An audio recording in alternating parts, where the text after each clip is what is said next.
এবছরই Dhaka premier লিগের match খেলতে গিয়ে মৃত্যুর মুখ থেকে বেঁচে ফিরেছিলেন তামিম ইকবাল খান। সাভারে খেলার দিন অল্প সময়ের ব্যবধানে হয় দুবার হার্ট অ্যাটাক। এরপর স্থানীয় হাসপাতালে নেওয়া হলে সেখানে পরানো হয় রিং। দেশবাসীর দোয়া সেদিন নিশ্চিত মৃত্যুর হাত থেকে বেঁচে গিয়েছিলেন দেশ সেরা ওপেনার। আপাতত সুস্থ আছেন এই সাবেক অধিনায়ক, তবে এবার আবার তিনি প্রতিযোগিতামূলক ক্রিকেটেও ফিরছেন। বিসিবি পরিচালক ও তামিম ইকবালের চাচা আকরাম খান জানিয়েছেন, আগামী সেপ্টেম্বরে শুরু হতে যাওয়া জাতীয় ক্রিকেট লিগের টি-20 আসরে খেলবেন তামিম ইকবাল খান। এনসিএল এর এই টি-20 সংস্করণ শুরু হবে 14 সেপ্টেম্বর থেকে।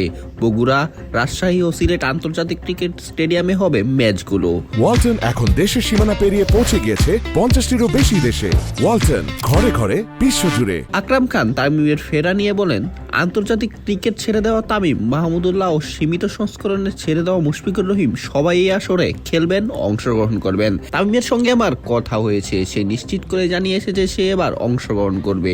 রাজশাহী বিভাগের মুশফিকুর রহিম এবার সিলেট বিভাগের হয়ে খেলার আগ্রহ প্রকাশ করেছেন বলেও জানিয়েছেন আকরাম খান। এনসিএল এর এই 20 ওভারের ম্যাচেও ম্যাচ ফিটাও বাড়ানো হয়েছে। আগে যেখানে ক্রিকেটাররা ম্যাচ ফি পেত 25,000 টাকা, সেটা এখন 40,000 টাকা করে নির্ধারণ করেছে বিসিবি টুর্নামেন্টের কমিটির চেয়ারম্যান। অবশ্য কয়েক মাস আগেই তামিমের কাছে জানতে চাওয়া হয়েছিল কবে ফিরবেন ক্রিকেটে। বাংলাদেশের সাবেক অধিনায়ক জানিয়েছিলেন দ্রুতই।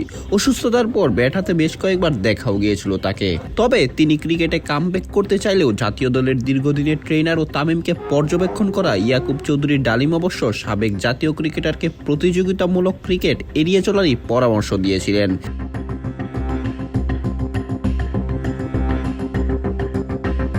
নেশা একবার পেয়ে বসলে তার থেকে বেরিয়ে আসা খুবই কঠিন। রক্তের সাথে মনের আনাগোনার বড় সম্পর্ক।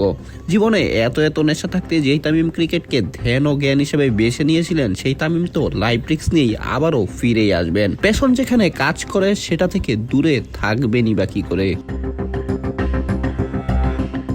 অঙ্কুর গমেজ, বিডি আর্কাইভ স্পোর্টস।